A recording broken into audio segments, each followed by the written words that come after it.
నమస్కారం డాక్టర్ గారు. నమస్తే. డాక్టర్ గారు, ఈ మధ్య మనకి ఎక్కువగా మెసేజ్‌లు వస్తున్నాయి. దేని గురించి అంటే నిద్రలేమితనం, ఇన్సోమ్యానిక్‌ని మనం ఎలా పరిష్కారం చేసుకోవచ్చు హోమ్ రెమెడీస్‌తో, అది ఆయుర్వేదం ద్వారా. సో ఏమైనా రెమెడీస్ చెప్తారా? ఇంతకుముందు మీరు జాస్మిన్ టీ ఒకటి చెప్పారు, అది చాలా బాగా పనిచేస్తుందని చాలామంది మనకి మంచిగా రెస్పాన్స్ కూడా ఇచ్చారు. సో అలాంటిది ఇంకేదన్నా మీరు రెమెడీ చెప్తారా?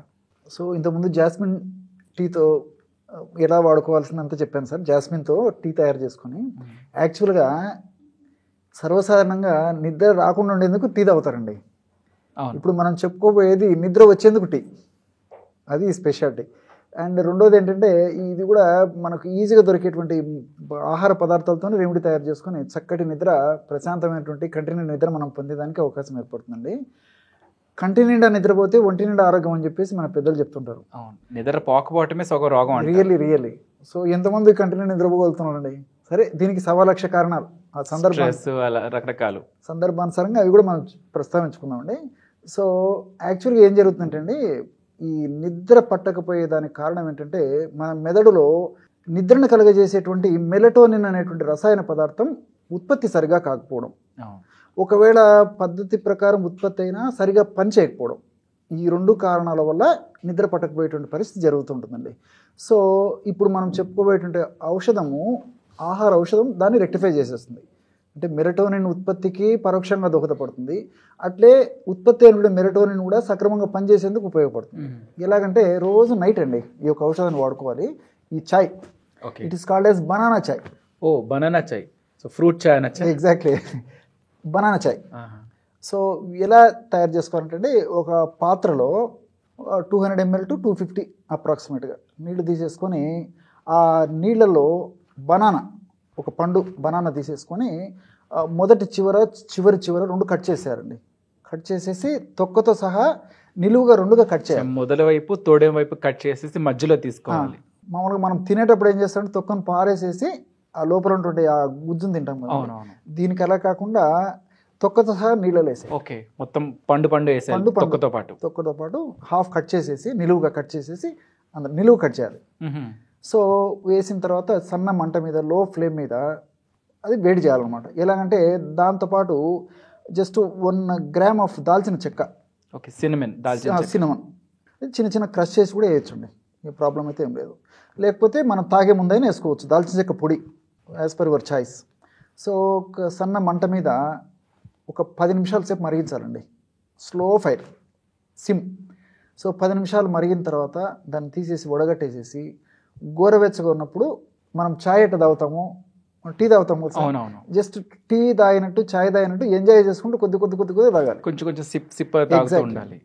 సో అలా తాగడం వల్ల క్రమంగా ఈ మెదడులో ఈ మెలటోనిన్ హార్మోన్ ఉత్పత్తికి దోహదపడతాయండి ఇవన్నీ కూడా, ఈ యొక్క పదార్థాలన్నీ కూడా. సో చక్కటి నిద్ర మన సొంతమైనటువంటి పరిస్థితి ఏర్పడుతుంది. సో ఒకేసారి మీద నాకు నిద్ర ఒకటేసారి తాగకూడదండి, అందుకే నేను స్పెసిఫిక్గా చెప్తున్నాను. టీ తాగినట్టే తాగాలి, కొంచెం సిప్ చేసుకుంటూ తాగాలి. దాల్చిన చెక్క అందరూ ఫస్ట్ అయినా వేసుకోవచ్చు, ఒకవేళ పొడి కడుపుకునేట్లయితే మనం తాగేటప్పుడైనా వేసుకోవచ్చు అండి. అది కూడా 1 గ్రామ్ కంటే ఎక్కువ అవసరం ఉండదు. మంచి ఫ్లేవర్ ఉంటుంది, సినమన్ అండ్ బనానా కాంబినేషన్ చాలా బాగుంటుందండి, చాలా బాగుంటుంది. సో ఆ పద్ధతిలో రోజు రాత్రిపూట తీసుకోవడం వల్ల నేను చెప్పాను కదా సార్, కంటిన్యూగా నిద్రపోవడం రావడం జరుగుతుంది. అలా అని చెప్పేసి డాక్టర్ గారు చెప్పేసి ఏదో ఒక్కరోజు వాడి 2 రోజులు వాడేసేసి నాకు నిద్ర పట్టలేదు సార్ అని చెప్పేసి అనకూడదండి. సో ఈ మెడిసిన్స్ అన్నీ ఏంటంటే బయలాజికల్ రిథమ్ను రెగ్యులేట్ చేసేదానికి కొంచెం టైం టేకింగ్ ప్రాసెస్. ఎందుకంటే సైడ్ ఎఫెక్ట్స్ బాడీ దాన్ని యాక్సెప్ట్ చేసి మెల్లమెల్లగా ఫంక్షన్ స్టార్ట్ అయ్యేదాకా మనం కొంచెం పేషెన్స్గా ఉండాలండి. శరీర తత్వాన్ని బట్టి, దేహ తత్వాన్ని బట్టి, వాళ్ళ యొక్క వ్యాధిని బట్టి, ఇతర అనుబంధ లక్షణాలను బట్టి వారం పట్టవచ్చు, లేకపోతే 2 రోజులు అటు కావచ్చు. అలా చెప్పేసి మొదటి రోజు అయితే ఎక్స్పెక్ట్ చేయొద్దండి, it take some time. So gradual నేను చెప్పినటువంటి పద్ధతులు వాడుకోవడం వల్ల ఈ మెలటోనిన్ ప్రొడక్షన్ బాగా జరిగేసి మంచి నిద్ర, ప్రశాంతమైన నిద్ర, చక్కటి నిద్ర పట్టడానికి అవకాశం ఉంటుంది.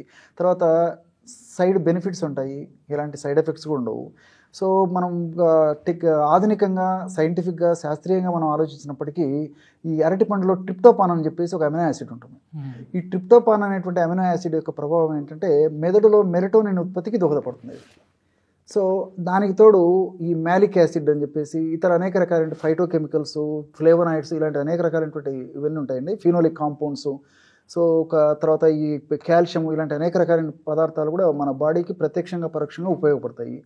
అండ్ వన్ మోర్ థింగ్ ఏంటంటే ఈ మ్యాలిక్ యాసిడ్ ఏదైతే ఉందని చెప్పానో ఈ మ్యాలిక్ యాసిడ్ యొక్క ప్రత్యేకత ఏంటంటే డెడ్ సెల్ యొక్క వేస్టేజ్ ఏదైతే ఉందో దాన్ని తొలగించడానికి ఉపయోగపడుతుందండి. ఓకే. సర్వసాధారణంగా మనకు నిద్ర రాకపోవడానికి చాలా మందిలో అంటే 100లో దాదాపు 60-70% పై మందిలో కూడా ఈ యొక్క స్ట్రెస్, అవును, మానసిక ఒత్తిడి వల్ల దేహంలో కొన్ని రకాలైన హానికారకమైన పదార్థాల ఉత్పత్తితో పాటు మెదడులో కూడా కొన్ని హానికారకమైన రసాయన పదార్థాలు ఉత్పత్తి అవుతాయండి. ఆ యొక్క హానికారకమైన పదార్థాల ఉత్పత్తి ప్రభావం చేత మెదడు కణాలు దెబ్బతింటాయి. మెదడు కణాలు దెబ్బతినడం వల్ల దీర్ఘకాలంలో మెదడుకు సంబంధించినటువంటి అనేక వ్యాధులు కూడా వచ్చేదానికి అవకాశం ఉంటుంది అనమాట. సో ఈ యొక్క అరటిపండును మనం ఈ పద్ధతిలో వాడుకోవడం వల్ల ఇందులో ఉన్నటువంటి మ్యాలిక్ యాసిడ్ ఆ డెడ్ సెల్ వేస్ట్ను త్వరగా క్లియర్ చేసేస్తుంది. దాంతోపాటుగా మనకి బనానాస్లో ఫాస్ఫరస్ ఉంటుంది, మెగ్నీషియం ఉంటుంది. ఎగ్జాక్ట్లీ. సో ఇవన్నీ కూడా మనకు న్యూట్రిటివ్గా పోషకాంశాలుగా ఉపయోగపడతాయి. అదే కాకుండా ఈ విధంగా పరోక్షంగా ఇవి మనకు ఈ యొక్క నిద్రను కలగజేయడమే కాకుండా ఈ యొక్క నిద్రలేమి వల్ల కలిగేటువంటి ఉపద్రవాల నుంచి కూడా రక్షణ పొంది శరీరాన్ని బాగా ఆరోగ్యంగా ఉంచేందుకు ఉపయోగపడతాయండి. అదేవిధంగా ఇప్పుడు దాల్చిన చెక్క, చిన్న సినిమాల్డిహైడ్ అని చెప్పి యాంటాక్సిడెంట్స్ హై ఉంటుంది. ఎగ్జాక్ట్లీ, సినిమాల్డిహైడ్ అని చెప్పేసి ఉంటుందండి. ఈ యొక్క సినిమాల్డిహైడ్ గుణం ఏంటంటే అది కూడా ప్రత్యక్షంగా పరోక్షంగా నిద్రను కలగజేసేందుకు ఉపయోగపడుతుంది. రెండవది ఇంకొక పాయింట్ ఇక్కడ మనం తెలుసుకోవాల్సింది ఏంటంటే ఈ మెదడులో టా అని చెప్పేసి ఒక ప్రోటీన్ రిలీజ్ అవుతుంటుంది. అది హానికారకమైనటువంటి ప్రోటీన్. ఈ టా అనేటువంటి ప్రోటీన్ ఎక్కువగా రిలీజ్ అయ్యే కొద్దీ మెదడుకు సంబంధించినటువంటి వ్యాధులు విపరీతంగా వచ్చేటువంటి అవకాశం కూడా ఉంటుంది. ముఖ్యంగా ఈ మానసిక ఒత్తిడి వల్ల కానివ్వండి, తర్వాత మనం తీసుకునేటువంటి ఆహార పదార్థాల వల్ల కానివ్వండి, తర్వాత కొన్ని రకాలైన వ్యాధుల వల్ల కానివ్వండి, కొన్ని రకాలైన వ్యాధులకు వాడేటువంటి ఆధునిక కృత్రిమ రసాయన ఔషధాల వల్ల కానివ్వండి, సో వాతావరణ మార్పు వల్ల కానివ్వండి, ఏ కారణం వల్ల అయినా మెదడులో ఆ యొక్క టా అనేటువంటి హానికారకమైన ప్రోటీన్ ఉత్పత్తి అయ్యేటువంటి పరిస్థితి ఉన్నప్పుడు ఆ యొక్క ప్రోటీన్ ఉత్పత్తిని తగ్గించడమే కాకుండా ప్రోటీన్ మన బాడీకి దుష్ప్రభావాలు కలగకుండా దాన్ని నలిఫై అంటే దోషాన్ని నిర్వీర్యం చేసేదానికి కూడా ఈ యొక్క సినిమాల్డిహైడ్ ఉపయోగపడుతుందండి. డాక్టర్ గారు, ఈ చాయ్ ఎప్పుడు తాగాలి, ఏ టైంలో తాగాలి? నైట్ పడుకునేటప్పుడు 1 గంట ముందు తాగేస్తే సరిపోతుందండి. రోజు రాత్రిపూట తాగడం వల్ల చెప్పాను కదండి, ఇంకా ప్రాబ్లం ఉండదు. కానీ కొద్ది బాడీకి అలవాటు అయ్యేదాకా కొంత సమయం అవసరమైతుంది. తాగంగానే వెంటనే నిద్ర రాదు, బట్ కొన్నాళ్ళు అలా క్రమ పద్ధతిగా తాగుతూ ఉంటే ఆటోమేటిక్గా మనకి బాగా పనిచేస్తుందండి. అది కొంచెం, ఎందుకంటే ఇంతకుముందే చెప్పాను కదండి, తీసుకున్న వెంటనే ఏదో ఈ డైజిపామ్ ఏదో సమ్ కాంపోజ్ టాబ్లెట్ అని ఇంకో నిద్ర మాత్రలో ఏదో చేసుకుంటారు కదా, అలా కాకుండా ఇది మనకు బాడీకి ఉపయోగపడేటువంటి అన్ని ఆహార ద్రవ్యాలు, పోషక ద్రవ్యాలు, కెమికల్స్ ఉన్నాయి కాబట్టి ఇవి మన బాడీని రిథమిక్గా ఒక సిస్టమేటిక్గా పద్ధతి ప్రకారం తయారు చేసుకునేదానికి బాడీకి కొంత మనం వ్యవధి ఇవ్వాలి. కాబట్టి ఆ వ్యవధి కోసమే నేను చెప్పిందంత కొంచెం టైం ఇస్తే సెట్ అయిపోతుందండి.